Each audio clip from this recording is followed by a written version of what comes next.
30 minutes of power. Welcome back to another lovely episode of 30 Minutes of Power, TOP, your one-stop shop for all things encouraging, entertaining, and motivating. It's your girl, Jory O'Neill. What's going on, everybody? Listen, today's guest. If you don't got your tissues, you better go grab them now. This guy is compelling, entertaining, and high-energy storyteller whose passionate perspective draws listeners in from the very first word. He's the host of When You Look show, where deep insights meet captivating conversation. But what sets him apart is how his life has been radically transformed by faith, tragedy, and miracles. Please welcome Mick to the show! What's going on, brother? Hey, Jory, so great to be here. Thank you a bunch for having me. You're very welcome. So you lived through experiences most of us could hardly imagine, and yet you carry this, I don't know, this radiant joy and conviction. So for those who may not know your journey, what grounds your perspective, I guess, in life and in faith? Yeah, well, I had a background foundationally in faith, meaning I grew up in a quote unquote Christian home. And it's really important for me to say quote unquote there because there was discussion about God in my family. There was discussion about Jesus, and my folks put me through Christian education from first grade through 12th grade. But for sure, there was no relationship with Jesus for me. So I knew about God and I knew a fair bit about him insofar as the education and those types of things, but I didn't have any relationship. And a lot of the behavior that occurred in my home growing up was not aligned with Christian values. Okay. There was a lot of anger. There was a lot of conflict, particularly between my parents. And so as I would hear them talking about God, somewhere deep down, I couldn't quite articulate it as a kid, but I could absolutely sense there's a little bit of a disconnect here in terms of what I hear and what I see. And I didn't have a great relationship with my folks. They loved me for sure, not knocking them in any way. They did the best that they could. They were pretty heavy-handed on the discipline. And frankly, Jory, I needed that. But because I didn't have a relationship with a lot of depth with them, I rebelled. And so you've probably heard that phrase of like rules without relationship equals rebellion. Well, that was me to a T. And it transitioned not just with my folks, but also between me and God. So the God that I grew up having awareness of, I perceived to be this distant disciplinary God, not a personal, I love you and have the best for you kind of God. So that's essentially where I'm at through most of my early and formative years. And my wife and I, we get married. I'm 25. She's 26 at the time. And essentially what I am in those earlier years of my life, Jory, is 100% ego-driven, overgrown child. So I'm 6 foot tall, and in the workplace, people look at me and they're like, oh, he's an adult. But I 100% wasn't an adult. I was a selfish person that when I did things for others or performed really well at work, it was ultimately just to do well and make more money and accolades and all of that type of stuff. And I can only see that now truly by God's grace. So we get married, and because I'm ego driven, we have a plan, we've got kind of our ideas for life. And that essentially meant that we were going to be married without kids on purpose for a number of years. And that's what we did. And then we finally felt like it's time to have a family. Okay. And I'm choosing my words here really specifically because I said, we felt like, okay, like we think we're in control. Do you know what I'm saying? And we then decide, okay, now we're going to try and get pregnant. And ultimately we do. And this is in 2011. So we get pregnant with our first child. We have absolutely no problems getting pregnant. We know that many couples that we knew would absolutely have challenges. We thought that could certainly be the case for us, but we end up getting pregnant pretty rapidly. And I went to the early obstetrician appointments and then the ones in the third trimester because sort of like everything was good to go. And the last appointment that we were at, so we're now definitely inside of 30 days towards the due date. Okay. We might have even been 2 weeks outside of the due date, something along those lines. And it's a normal OB appointment. And I end up saying to the obstetrician right at the end, like, hey, is there anything else? Like, just kind of in summary, what are we looking at here? Like, it kind of seems to me like everything's good, but you're the expert. I'm not, you know? And she says, Jory, she goes, all is good, man. Your wife should be on the cover of Fit Pregnancy magazine. And I was like, oh, that's cool. That's wonderful. Like, you just stroked my ego. She didn't know that. You know what I mean? But like internally, I'm like, wow, you just stroked my ego. That's amazing. And you just gave us like all the lights are green. You know what I mean? Like, this is amazing. And so we walk out of that appointment, and within probably 10 days or so, I come back from walking our dogs in the morning. We lived in a townhouse. We didn't have a yard, so I had to walk our dogs every morning. Came back in, and my wife is standing in the kitchen crying. And I said to her, what's up? And she says to me, I haven't felt him move since last night. We go to the hospital, 3 different ultrasound techs, 3 different ultrasound machines, and 1 MD. And finally, the doctor says what we really all knew at that point was coming. But he said, quote, and I can quote it because this is one of those things you don't forget. I'm sorry to tell you this, but your baby no longer has a heartbeat, end quote. So we were 1 week from the due date. We're now 39 weeks gestational. And my wife then has to deliver a full term, 6-pound, 8-ounce, 21-inch long dead baby as the result of our first pregnancy. Okay, so that is a lot to take in. I do want to go back and say I think we may have grown up in the same house. Mm.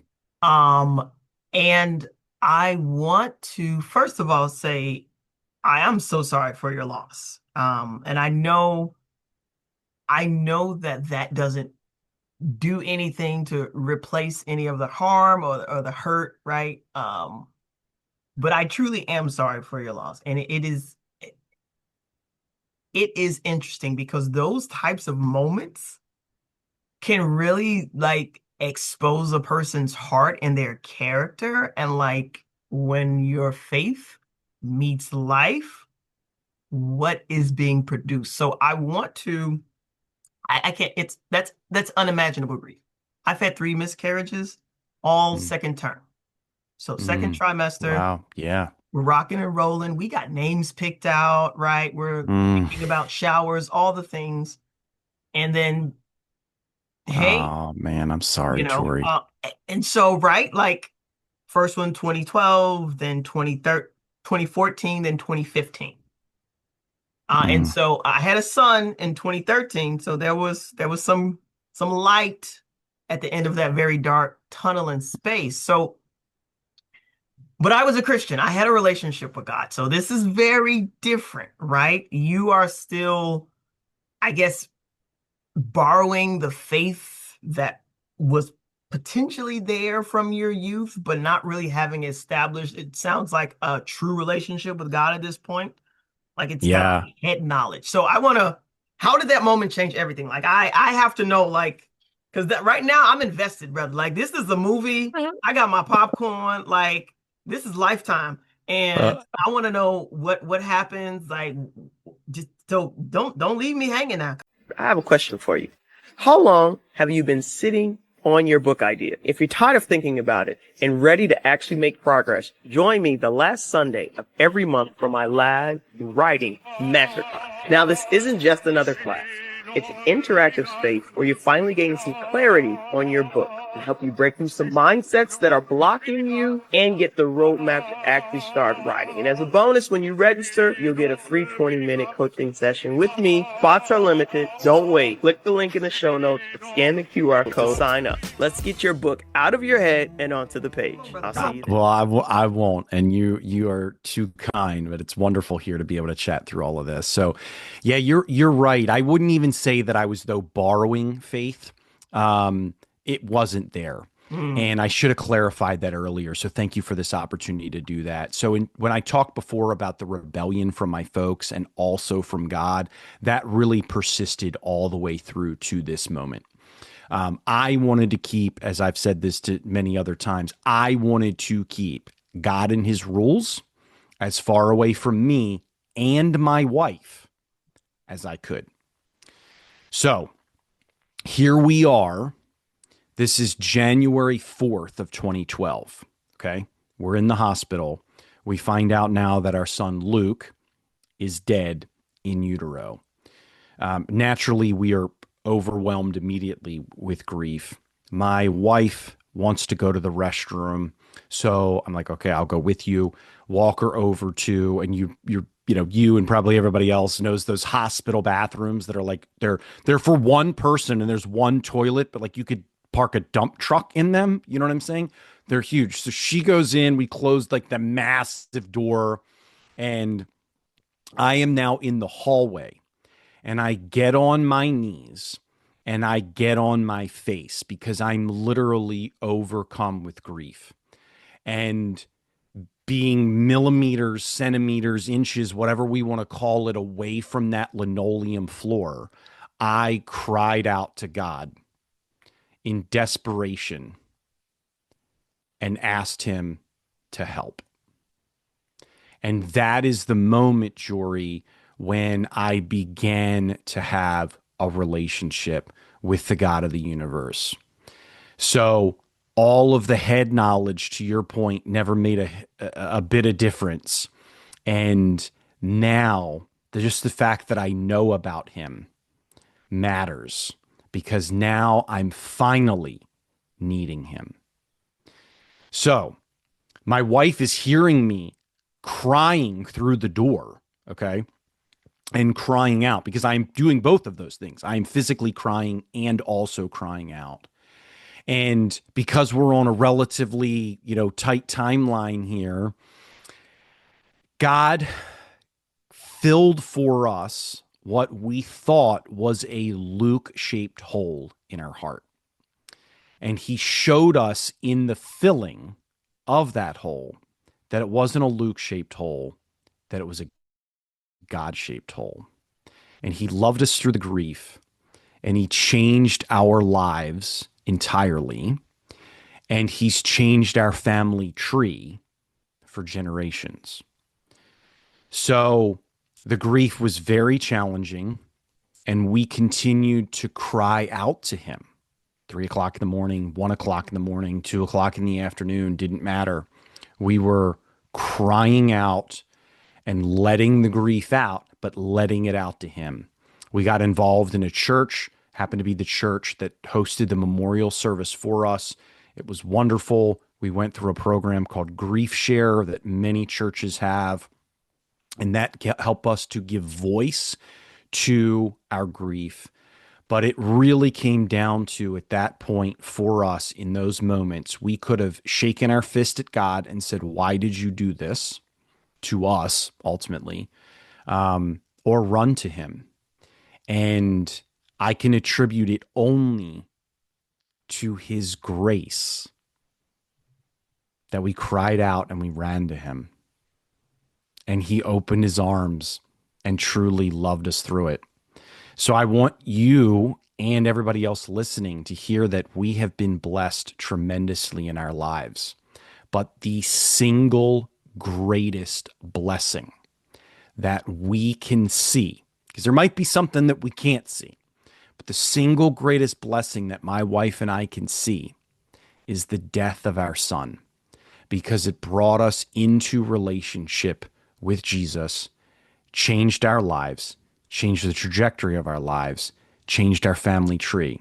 And so now our daughter, who was born 18 months later, she grows up in a home where God is present, where he's real, where he's worshiped, where he's honored, where the behavior from mom and dad matches the language that mom and dad use. And then, and this is super neat. So the birth of our daughter was absolutely amazing, no doubt. But 5.5 years after our daughter was born, or a total of 7 years after Luke died and was delivered, God blessed us with identical twin boys, born in the exact same month. 7 years to the month. So we celebrate Luke's birthday at the beginning of January, and we celebrate our living son's birthdays at the end of January. And God gets all the glory for it and everything that he's done in the last 13 years of changing our life and changing our lives is amazing. And so I'll just sort of close with this before you ask any follow-on questions. Everything changed for us in that moment. And then at the same time, a process started. So a quick example of that is that if God had told me on January 5th, the day that Luke is born, or January 7th or whatever, hey, I need you to do this thing. I need you to be massively obedient. I just wouldn't have. I didn't have that in me yet. But a decade later of relationship with Christ, and growing and loving him and having a relationship, when he asks me to do things or when I read his quote unquote rules, right? I'm like, man, I want to honor you because I have a relationship. So when rules without relationship equals rebellion, right? Quote unquote rules, and they are rules. I'm not trying to downplay that, you know what I mean? But like things like have no other God before me, right? Like make me your God, because guess what? He is, you know what I mean? Like he is God. So like, then it gives me the opportunity to honor that. And he's also blessed me with the desire to honor that. So I'm just simply trying to highlight that like everything changed and then all these incremental things happened. So it's been our experience that entering into a relationship with Jesus where you experience salvation, everything changes. And then, and Christians call it the sanctification process, but then it's all these little other changes. And so I am definitely not the same man that I was then. And I'm super grateful for that. But God's love was the exact same depth of it back then as it was for me. And even before, when I hated him and I was his enemy, he loved me. Okay, so first off, you have to come back because we're going to park here on this story, but I know that you have a secondary story that I'm not going to burst anyone's bubble. You need to go to his podcast and check it out about your mountain climb and the avalanche that almost took you out. So just this little spoiler alert, people, he's still here. So clearly, you know what I'm saying? Avalanche didn't win. Made it through that one. Yeah. So I want to park here, mainly because I feel like our stories are super aligned. I had my miscarriage in 2012 and was able to successfully give birth. No, 2013. Beginning January 2013, I lost my child. And then November 2013, God blessed us with my first son. Right. And so there's a lot of parallel, but what you're speaking to is, I think, the way that you've reframed the things that happened for you versus what happened to you, I think is super powerful. Because oftentimes when we experience grief, especially of that magnitude, we look at God as our enemy. But you've already stated that he initially started out as your enemy. And so I want to know, like, having not had a relationship, I'm assuming not seeing someone take that type of grief to God. Like, I've, again, 3 miscarriages, so I know what those linoleum floors look and smell like in a hospital. I wouldn't dare put my face near it. But Yeah. like what is going through your mind that you're like, even though you're my enemy, I know you're the only way out of this. Like, I know you're the only hope. Like, how does that? I really want to understand that part because if we can articulate that, and I love that you said that you went to a grief group within the church that allowed you to have language to this, because I'm be honest with you, I just grieved the loss of my children maybe 2 months ago. Mm, that's My last understandable. miscarriage was in 2015. Right. Yeah, you're a decade out from a minimum of a decade out. Yeah. And so it took 10 years to find what I did with it because I stuffed it. It was stuffed so far down deep. Mm, It was down. It was this. I was like, I said, Jesus, I need you to go find it. I can't, I can't access it. yeah. I don't know where it is. I know it's there, and I know I never gave it to you. And so there was Yeah. a block. And when that opened up, everything opened up. And so if we can help folks figure out how to do what you did instantaneously, because that is, you might have been rebellious. That's what you think in your brain. But for you to go from this is hard to God alone is the only way out of this, that's I mean, you're the epitome of obedience. Like that is utter obedience, whether you know it or not. Like that is legit utter obedience because there are people like myself, when life hits the road, right, and we meet it, what is our response? My response was what I had always done, what I always go back to, and that's stuff it and keep it moving. Stuff it and keep it moving. We're not bitter at God. I don't hate him, right? I still love him. I still serve him. I still honor him. But there is a disconnect. There is a piece of me that I did not give over. And because I didn't give all of me over, then there's a piece of me that can't fully be in alignment and in connection and a relationship with him. And all those pieces matter. Now, I'm learning that now in my walk, but I was like, no, I want to hold on to this because it reminds me of my dad. Like, this is right. It might sound crazy, but this is Mine. what was happening through my mind. No, I understand. I don't want to let them go. I don't want to. Like, I miss them. Like, what would they have been like? They would have been like 13 and 14 and so all the shoulda, woulda, couldas. And 2 months ago, I was like, all right, God, you are about to take me to a season, and I know this season is something that I can't do. Absolutely, I can't do without you. So if there's anything within me that I've withheld from you, I need you to reveal it to me, and I need you to give me the strength to give it over to you. And that's what he revealed. And so I have to know. I have to know. How did you get there so quickly? Well, he needs to get all the glory for this, for sure.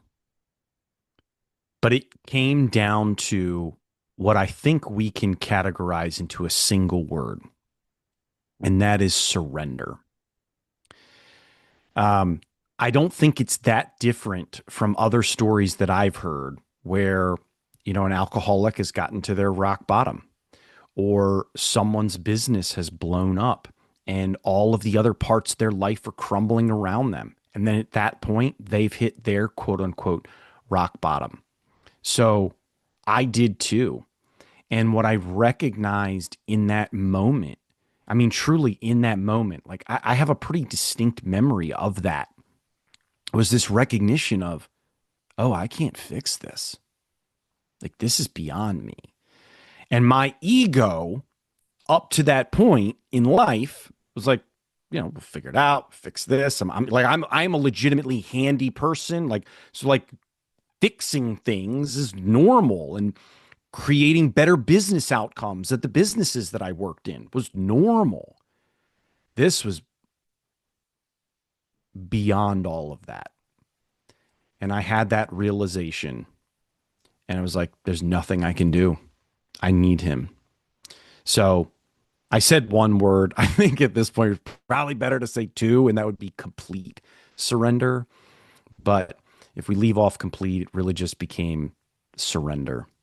And then that has become something that, in terms of being obedient over time, I've also had to continue to do. And that is then it really has truly been, Jory, a scenario of on a daily basis, I get on my knees and I confess to him that he is God, that I am not. And then I say, your will be done. What do you want me to do today? There's no way, just so everybody's clear, like, I don't want this to sound disingenuous. Like, there's no way on like January 15th, 2012, you know what I mean? A week or whatever out, I'm doing that. Like that, I am, as mentioned, a different person now because of how God has changed me over time. And I'm so grateful for that. But it was surrender. I love that. We have to land this plane. I don't want to, Mick. I don't want to. I want to stay here and hang out a little while longer. But I would like to give the opportunity, before we wrap, is there anything that you would like to say to someone who feels buried in grief, overwhelmed by life, or even doubting their faith? Yeah, God is the God of the universe. He's Lord over everything. And he created you. And he loves you. And he loves you deeply. And he loves you so much more than you think or understand. And so what I have found is in my life, when I have dumped every nugget out of my heart to him, the anger, the frustration, even four-letter words, and I'm not proud of saying that I've done that, but I've absolutely done that. He has handled every bit of it, and he has loved me through it. And there have been certain times where a handful of days later, he told me, hey, you need to repent for how you prayed to me. But it didn't mean that he didn't hear it, and it didn't mean that he didn't love me. And for sure, when I was his enemy, he still cared about me, loved me, changed my life, and he will do the exact same for you if you let him. So dump it out. And if that means you got to rage at him a little bit, he already knows it, and he can handle it. Give it up. Give it to him. Thank you, Mick. Look, brother, you've walked through fire and brought us back a testimony. Where can people follow you and learn more about you? I definitely want them to check out When You Look Show. Where else can they find you? Like YouTube, Facebook, Instagram. Like, I need all the handles, all of them. Well, they're all the same, so that works out really well. So it's at When You Look Show across all of the social platforms. We are a podcast that is YouTube first, so it's at When You Look Show there, or you can just search for When You Look. And then, as you mentioned before, whenyoulook.com is a great place to find all of that stuff too. And communicate with me if you want to shoot me an email or something through whenyoulook.com. Awesome. Listen, people, you know how we end here things every single time we meet. Be an empowered person, using your power to empower others. Till next time, people. Peace. All right, before we wrap up today, I want to remind you, if the book is on your heart, then this Sunday is your chance to finally take that first step. Join me for a live writing masterclass, and we'll break down the book writing process and get you moving forward from idea to execution. So head over to joryoneal.com/your_story_matters. Thanks for tuning in to 30 Minutes of Power. We hope today's episode inspired you to take action and make a positive change in your life. Remember, your power is meant to empower others. So share this episode with someone who needs encouragement today. We'd love to hear from you. So connect with us on Instagram at 30 Minutes of Power. Until next time, stay empowered and keep empowering others. 30 minutes of power.